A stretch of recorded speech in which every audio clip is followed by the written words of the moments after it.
Buena gente, ¿cómo están? Espero que se encuentren bien. Estamos acá de vuelta en otro video. En esta ocasión vamos a continuar con lo que fue la historia argentina del año 1930 al año 1943. En este caso, con el texto de Darío Macor, el cual es denominado Partidos, Coaliciones y Sistema de Poder, el cual se encuentra ubicado en esta serie de libros que yo bien comenté anteriormente, Nueva Historia Argentina. Y bueno, básicamente este texto nos va a profundizar un poco lo que fue el gobierno de Agustín P. Justo, ya que previamente en el texto de Devoto habíamos hablado del gobierno de Uriburu, y también nos va a dar un paneo general de lo que fueron esos años, con un poquito de profundización en cada uno. Y también nos va a profundizar bien cuál será el partido oficialista, la concordancia, y los opositores. Por un lado la UCR y por el otro lado la Alianza Civil. Pero bueno, vamos de a poquito, vamos hablando de eso. Bueno, justamente Macor en su texto va a dividir el periodo del año 1930 al año 1943 en tres. Primero del 30 al 31, en el cual se va a conformar la Alianza Civil como partido político y la Concordancia como también partido político, en conjunto con la abstención o el abstencionismo electoral de la Unión Cívica Radical, principalmente a partir de lo que fue la victoria electoral de Agustín P. Justo, y en conjunto también con la prohibición de que Marcelo T. de Alvear pueda participar electoralmente en las elecciones de ese mismo año. En conjunto también va en concordancia con el gobierno de Uriburu o el gobierno provisional. Luego va del año 31 al 35, en el cual se fortalece la concordancia y la UCR se torna participativa, o sea, va a participar de las elecciones. Y luego del año 35 al año 1943, que es cuando va a suceder la crisis y la fragilidad del oficialismo o de la concordancia, con internas, básicamente, el fraude electoral, el cual se va a aplicar de manera profesional, y por último la crisis de legitimidad de la concordancia, la cual venía consolidándose en el segundo periodo, pero bueno, ahora va a caer básicamente. Y ahora nos va a hablar encima Cor y va a profundizar bien en lo que eran los oficialismos y la oposición. Y lo vamos a aclarar, la concordancia y la alianza civil, ambas de igual manera, eran bloques políticos interpartidarios con independencia. En este caso, en los senadores, en lo que eran los gobernadores, los intendentes, etcétera. Pero en acuerdo los partidos que participaban dentro de ese bloque partidario, vamos a decirlo de esa manera, tenían que elegir de igual manera y todos al mismo candidato a presidente. Es de esta manera como tenían independencia en otros ámbitos, pero dependencia en ese ámbito presidencial.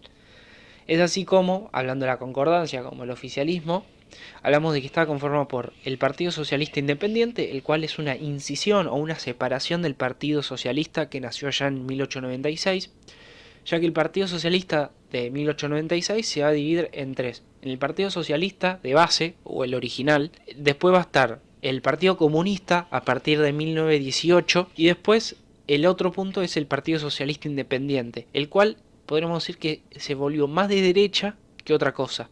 Es en reacción a lo que fue el Partido Comunista, que era lo más revolucionario, mientras que el Partido Socialista era lo más gradualista. Luego el Partido Conservador Nacional, el cual hay que aclarar, y está bueno esto, que a partir del 30 recién los conservadores se van a unir en un solo partido, ya que durante el periodo 16-30, o sea el gobierno de Hipólito Yrigoyen y de Marcelo Torcuato Alvear, esta oposición conservadora que venía del PAN se había dividido entre los modernistas, que eran aquellos que querían el cambio hacia menos fraude y mayor apertura política, y después estaban los antiguos o el PAN antiguo, vamos a decirlo, el PAN original, el cual quería la continuidad del fraude electoral. Pero bueno, ahora del 30 en adelante, entre otras cosas también este periodo se llama como la restauración conservadora, por esta cuestión de que los conservadores volvieron al poder y volvió el fraude, el clientelismo electoral, todas las prácticas que se venían aplicando previamente en el periodo del PAN o del Partido Autonomista Nacional. Y por último estaba la UCR antipersonalista. Y por el otro lado está la Alianza Civil. La Alianza Civil está conformada por los socialistas de base, o sea, los gradualistas, y los demócratas progresistas, los cuales son esa incisión de modernistas que se convirtió en este partido demócrata progresista, que básicamente los demócratas progresistas son conservadores pero con apertura económica, con apertura política, no como el Partido Conservador Nacional. Entre otras cosas, los demócratas progresistas estaban en contra del fraude. Y entre otros, dentro del Partido Demócrata Progresista estaba Lisandro de la Torre, por ejemplo, como figura política importante. En el Partido Socialista Independiente estaban, por ejemplo, un de Tomaso, no tiene nada que ver conmigo, no sé, capaz algo encuentro, pero era más que nada económico. Y era de este Partido Socialista Independiente. Y después por el otro lado estaba en la oposición el radicalismo, el cual prácticamente estaba liderado por Alvear, ya que Irigoyen estaba muy viejo. Es verdad que recién fallece en el 33 creo, pero bueno, estaba viejo y no podía hacer mucho. Básicamente en el año 1931 el radicalismo como oposición se va a abstener a participar en las elecciones. En el 35 vuelve a participar en las elecciones y va a tener, como siempre, divisiones internas. Estas fueron tres principalmente. Los antipersonalistas, los cuales no cambiaron su ideología política desde el año, bueno, desde el periodo de 1630, básicamente. Después los unionistas. Los unionistas, básicamente, van a ser los personalistas y los antipersonalistas que se juntaron y dijeron, bueno, ya está, vamos a dejar atrás nuestros conflictos y vamos a conformar una oposición fuerte. Y por último están los intransigentes o el partido Forja, que va a ser muy relevante para lo que fue el peronismo, ya que entre otras cosas el Forja o la Forja fue una de las bases para el partido laborista, pero esto ya mucho tiempo adelante en el tiempo. Avanzando con este tópico, quisiera mostrarles unas fuentes provenientes de este libro, el cual ya le he mostrado muchas veces, que básicamente es para hablar un poquito de lo que era el fraude electoral. Y en este sentido, se nos va a decir acá una cita, la cual proviene del diario La Vanguardia, del año 1931, del día 16 de noviembre, que es denominada Características de los comicios que dieron triunfo al general Agustín P. Justo, en el año 1931. Y dice así: está en la conciencia de todo el país que los comicios de Buenos Aires y Mendoza son nulos de toda nulidad. Y esa conciencia estaba formada con anterioridad a la elección misma y se basaba en la inconducta de los interventores federales. Con todo, los hechos superaron las previsiones más pesimistas. No bastaba la sustracción de millares y millares de libretas de enrolamiento a fin de impedir el ejercicio del voto a los ciudadanos no adictos a la candidatura oficial. La incertidumbre del triunfo empujó al oficialismo al vuelco de los padrones y para realizar la innoble tarea arrojó por la fuerza a los fiscales de los comicios. Libres de todo control, los presidentes cumplieron lealmente las órdenes recibidas. Suprimieron el cuarto oscuro, obligaron a declarar por quién votaba al elector, y cuando éste se negaba a complacerles le devolvían la libreta con la palabra voto, colocando ellos mismos en la urna la boleta oficial. Bueno, ahí prácticamente es un retorno a lo que era la política previa a la ley Sáenz Peña. El voto cantado, la supresión de lo que era el cuarto oscuro. Y bueno, algo que me impresiona es esta última parte de la frase que dice que, la vuelvo a leer, obligaron a declarar por quien votaba al elector. Y cuando éste se negaba a complacerlos, o sea, a votar al oficialismo, le devolvían la libreta con la palabra voto y colocaban ellos mismos en la urna la boleta oficial. O sea, fraude puro. Bueno, es importante que tengamos esta cita acá en este texto. Luego se destaca, esto es un texto de José Luis Romero del año 1994, el cual se llama Las ideas políticas en Argentina.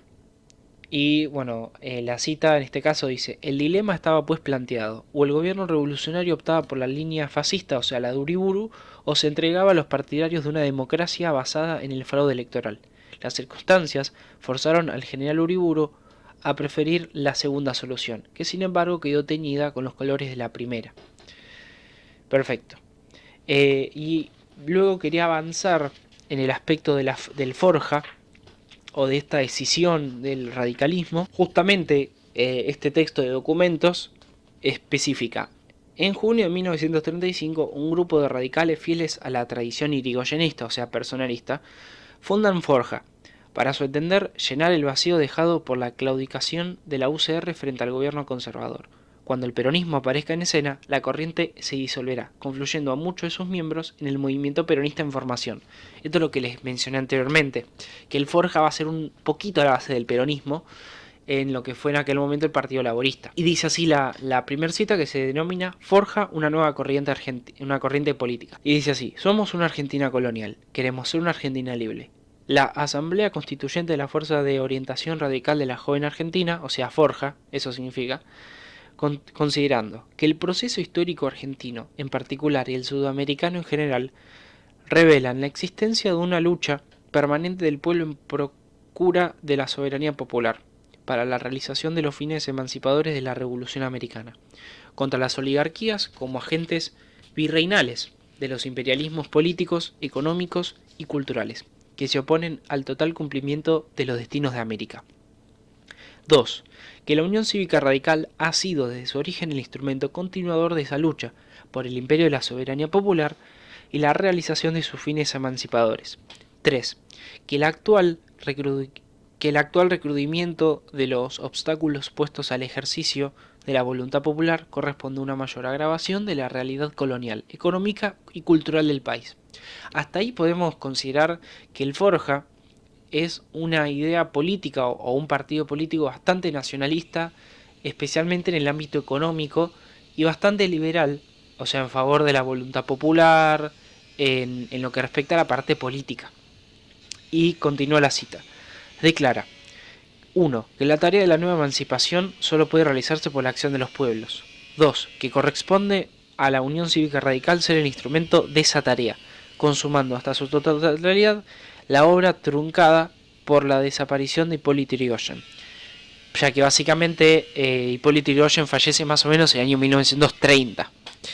3. Que para ello es necesario, en el orden interno del partido, dotarlo de un estatuto que, estableciendo el voto directo del afiliado cotizante, asegure la soberanía del pueblo radical, y en el orden externo precisar las causas y las causantes del endeudamiento argentino al privilegio del monopolio extranjero, proponer las soluciones reivindicadoras y adoptar una táctica y un método de lucha adecuados a la naturaleza de los obstáculos que se oponen a la realización de los destinos nacionales. 4. Que es imprescindible luchar dentro del partido para que éste recobre la línea de intransigencia y principismo que lo caracterizó desde sus orígenes, única forma de cumplir incorruptiblemente los ideales que le dieron vida y determinan su perduración histórica al servicio de la nueva Argentina. Dentro de estos conceptos y con tales fines, la Fuerza de Orientación Radical de la Joven Argentina, Forja, abre sus puertas a todos los radicales y particularmente a los jóvenes que aspiren a intervenir en la construcción de la Argentina grande y libre soñada por Hipólito Yrigoyen. Y acá hay un folleto, o un volante, como dice acá el texto, del Forja, que dice: política británica en el Río de la Plata, las dos políticas, la visible y la invisible. Y abajo se menciona el nombre de Raúl Scalabrini Ortiz, que ahora voy a mostrar acá en el video la imagen de dicho folleto, de dicho volante. Y luego también acá hay otra cita interesante que habla un poco de la participación de la clase media en la política argentina. Y acá, bueno, arranca el texto diciendo: a partir de 1916 había hecho su aparición en la política la clase media. Y acá, en un texto del año 1966, de Juan José Sebrelli, que es denominado Vida Cotidiana y Alienación, proveniente de la editorial Siglo XX, dice así: la clase media. No hay fuerzas económicas o sociales que condicionen la acción de los individuos. No existe la CADE, ni la Standard Oil, ni la Shell, ni el Departamento de Estado, ni el Pentágono, sino simplemente ambiciones personales, caprichos, debilidades, malas costumbres, la coima, el acomodo, el peculado. Son los supremos males de la política criolla. De ahí que la clase media sea fácil presa de las campañas moralistas contra la corrupción de los agentes de la administración y del poder político. Las oligarquías explotan estas tendencias de la clase media para crear un clima favorable a la caída de los gobiernos populares.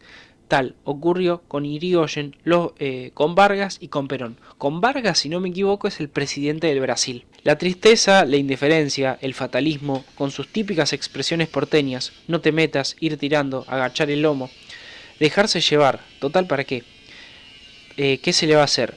Instituidos por apresurados intérpretes, en esencia facultades o propiedades inherentes al alma nacional. No son al fin sino las reacciones psicológicas de una determinada circunstancia histórica, de una clase que no actúa, que no toma medidas, ni quiere comprometerse, que no se congrega en mitines, no se limita a observar la vida como un espectáculo desde la vereda de enfrente, acodada en el balcón, semioculta a la sombra de un zaguán, parada en una esquina, sentada en una mesa de café indiferente y poco aburrida, de una clase, en fin, que no quiere participar en la historia, que cree no participar y que participa, por lo tanto a ciegas, sin saber lo que hace, ni lo que quiere, ni a dónde va. Por allí iban leídas ya las citas y los diferentes documentos destacados para analizar este proceso. Y ahora, continuando, hay que hablar lo que fue el gobierno de Agustín P. Justo, el cual fue del año 1931 hasta 1937, el cual estaba conformado, o mejor dicho, lo que hace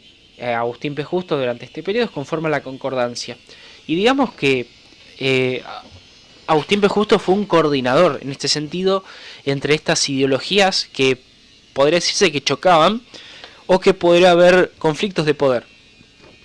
En este sentido va a equilibrar la concordancia mediante la siguiente manera. El Partido Socialista Independiente, o el PSI, iba a encargarse de el accionar en el Parlamento y las figuras económicas, tal como es la tradición de los socialistas en el ámbito parlamentario. Después los conservadores iban a ser los gobernadores, básicamente, de las provincias, y controlar ese aspecto.